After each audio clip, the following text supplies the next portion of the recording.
Now everyone wants to pop those new fire genetics, but listen up, because did you know that what happens in the first 2 weeks of a seedling's life can make or break your entire harvest? It doesn't matter if you're a beginner or just sprouting your first bean or an experienced grower chasing perfection. Today, I got 5 crucial tips for you guys in the seedling stage that will set you up for fat, sticky, top shelf flowers later on. So let's dig right in.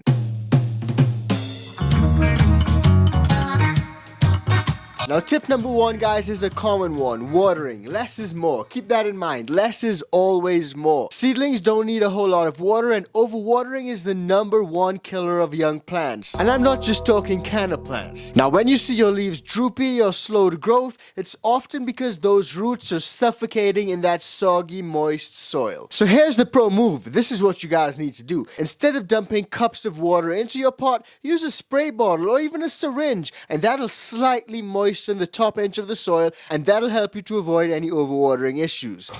Now in the seedling stage, something else that I do is use the double solo cup method. Right here I got a little double solo cup that I used from our previous run of the frozen juice, and what I do is pop a hole. I got 2 solo cups and I pop a hole in the bottom of one. So this one acts as the reservoir, and this one is the one that actually houses the seedling. So when I pop it out, I do a little bit of bottom watering, and that way it's a lot harder to overwater your seedlings than if you were just dumping tons of water over there. So for me, the double solo cup method is something that I always do every single time. But no matter which method you decide to use, always wait a few days before watering again. That prevents any root rot and also helps the oxygen just to keep it flowing in that root zone. And always remember, if there's too much water in your root zone, your roots are going to suffocate, they cannot breathe, and that means your plants are going to die. Now another advanced watering hack when it comes to the seedling stage that a lot of growers actually use is just watering in a little ring around the seedling. Not directly at the base, but rather in a ring around the seedling. And that forces the roots to stretch out outward as they search out that water, and that actually creates a stronger, wider root system, and the stronger root base is everything. That sets the stage for massive nutrient uptake as soon as you flip to flower. But don't mess it up, guys, because overwatering is fatal, especially in the seedling stage.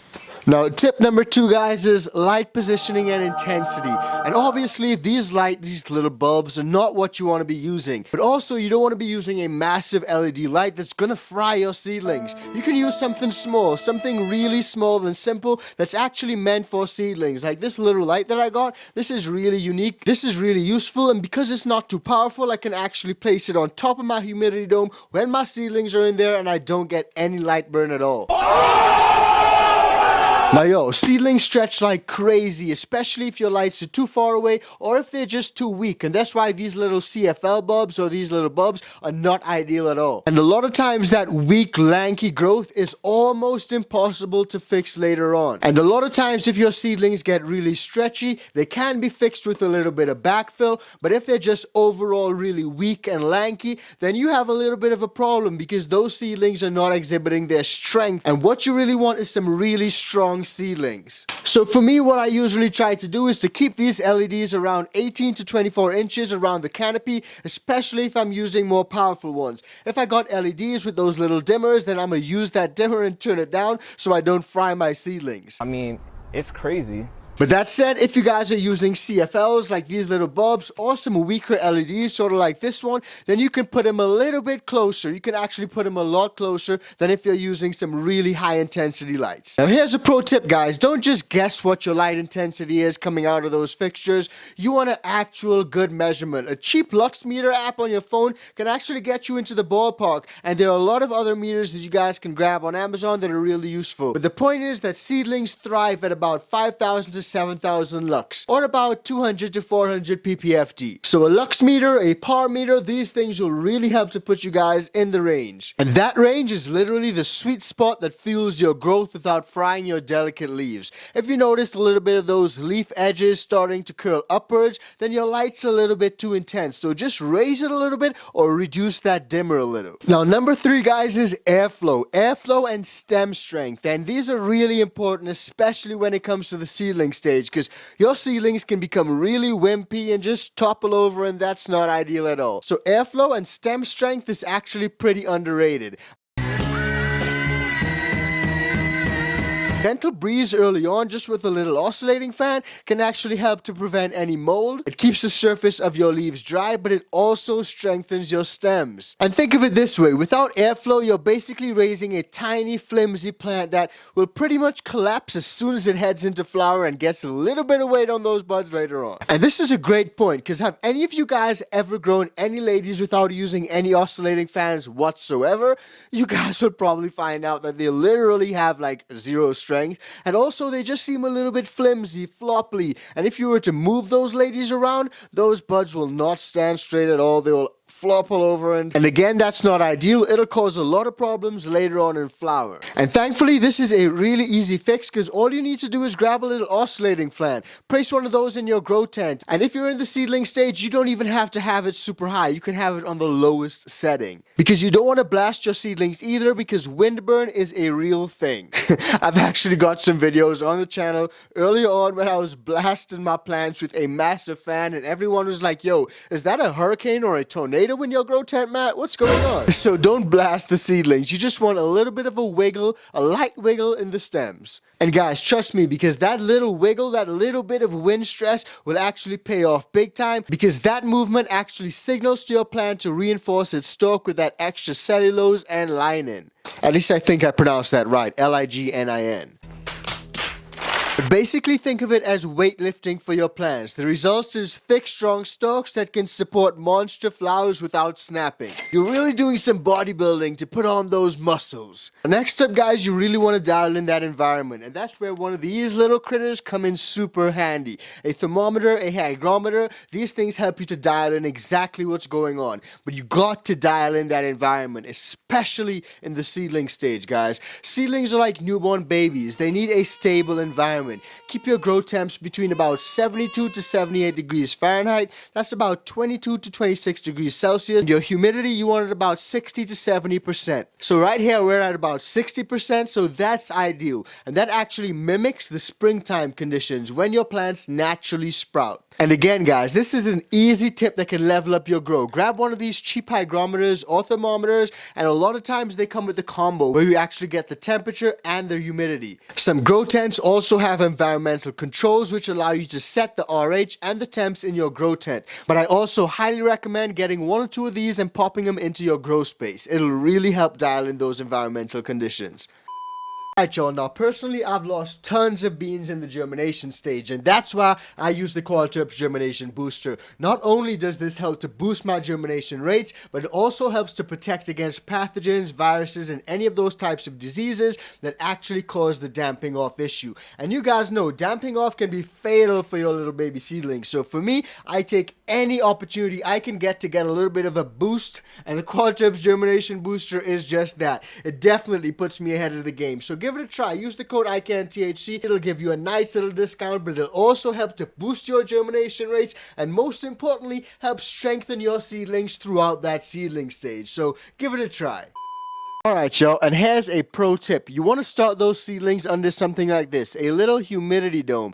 And that's usually for the first 3 to 5 days at the very least. And what that does is actually increase the humidity and create a stable environment. So it's a lot easier to manage your environment inside of one of these little humidity domes. And a lot of times they'll come with these little vents up at the top where you can spin them and open these vents. My vents actually broke off, but if you want, you can actually open the tent ever so often just so that there's an exchange of fresh and still air. Now what opening these vents and allowing fresh air to get in there actually does is harden off those seedlings, and that's really important because that prepares them for life outside of the humidity dome and in your veg chamber or your veg tent. I said veg chamber because I use a veg chamber, but a lot of you guys probably just got veg tents, right? Now by adjusting the vents and allowing for some of that air exchange, what that also does is train them to survive in lower humidity. So by the time you actually transplant them, they're tough enough to handle the stress without stalling or just dying off. And because I love you guys, I'm gonna give you guys an extra pro tip. I still love you.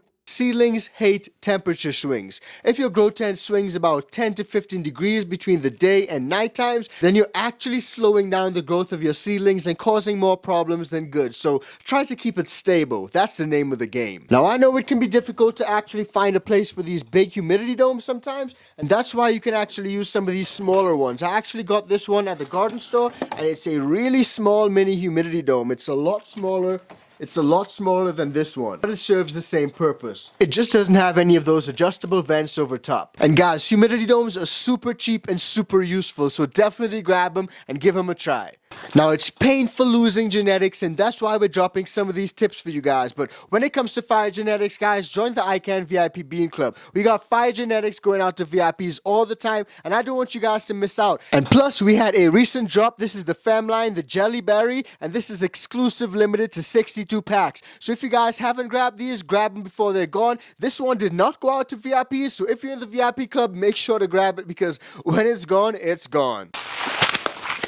Now here's the fifth and final pro tip, guys, as I cannot juggle because I'm not a clown, but you definitely want to feed your seedlings smart and not hard. Don't go hard on them. Don't go too hard and feed them too hard. Definitely feed them smart, and that's why I was using the iCan seedling formula as well as the iCan veg pack. These are some really great organic slow release fertilizers that just work great, but you don't have to use the iCan organics. The point here is, guys, that there's a lot of people that mess up when it comes to feeding your seedlings, and that's because seedlings already have a little bit of nutrients stored in that tiny little seed shell. And plus, good soil or starter plugs, some of the iCan organics, or if you soak your plugs in something like Recharge, use the code icanthc on your Recharge, then a lot of times your seedlings already have enough nutrients stored in them. And that'll usually last them for about the first 5 to 10 days. So basically, feeding too soon equals nutrient burn. You definitely don't need to feed your seedlings as soon as they break soil. That's absolutely not necessary. After the first 10 to 14 days, you can definitely start to feed. Also, go light. Don't go too heavy. Now, you can tell if you actually have nutrient burn in the seedling stage very easily. A lot of times, the nutrient burn will show up as crispy brown tips on those seedlings.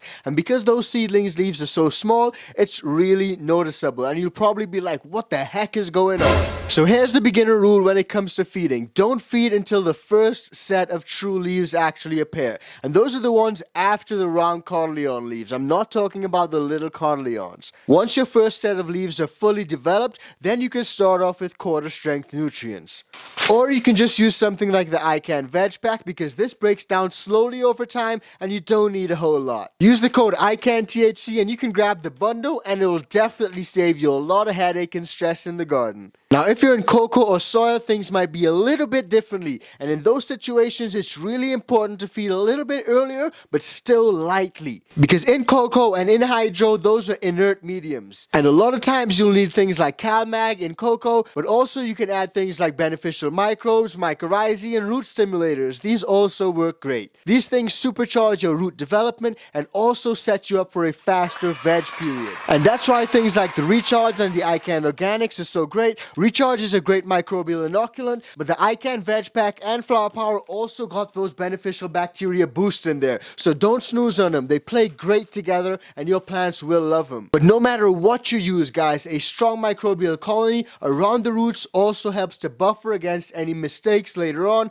things like pH swings or even salt buildup. So do not snooze on those little added extras like the mycorrhizal inoculants and the beneficial bacteria boost that you get from the iCan Organics. It's absolutely fantastic and cannot be underestimated, guys. Now, those are 5 tips, but I got a bonus tip for you guys. Now, since we're going through some in-depth things, I figured I'll drop this one. Don't transplant too early. And also, don't transplant too late. Those are stuff that always get me, especially that transplanting too late one. Sometimes I just leave the seedlings in the solo cups for too long or in the 1-gallon pots for too long, and then all of a sudden, I got issues. The plants are running out of nutrients in the little home. They're becoming root bound. It's just always an uphill battle at that point. So then when should you transplant? And for me, always wait until you see those roots poking out of the sides or the bottom of your starter cup. And that's why I said when it comes to using the double solo cup method, it's so useful because you could literally just pull them out and have a look at those roots. And those roots go straight through the hole. They literally grow out of that hole,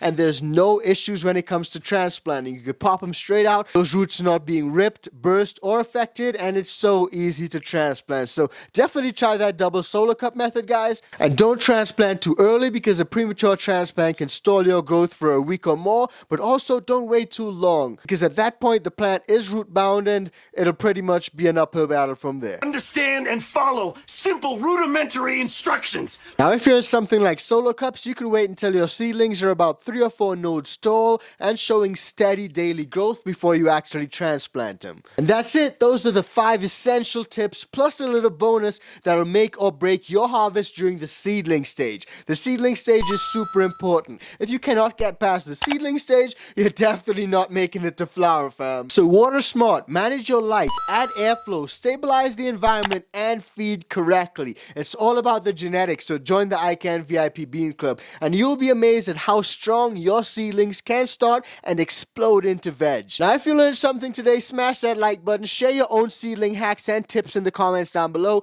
and subscribe for more grow tips. And trust me, when you nail that seedling stage, your flowers are denser, stickier, and way more rewarding come harvest time because you just started everything off right. So smash that like, thanks for tapping in, and if you want to find out more about growing that fire, then check out any episode on screen right now, and we'll see you guys on the next one. Peace, fam.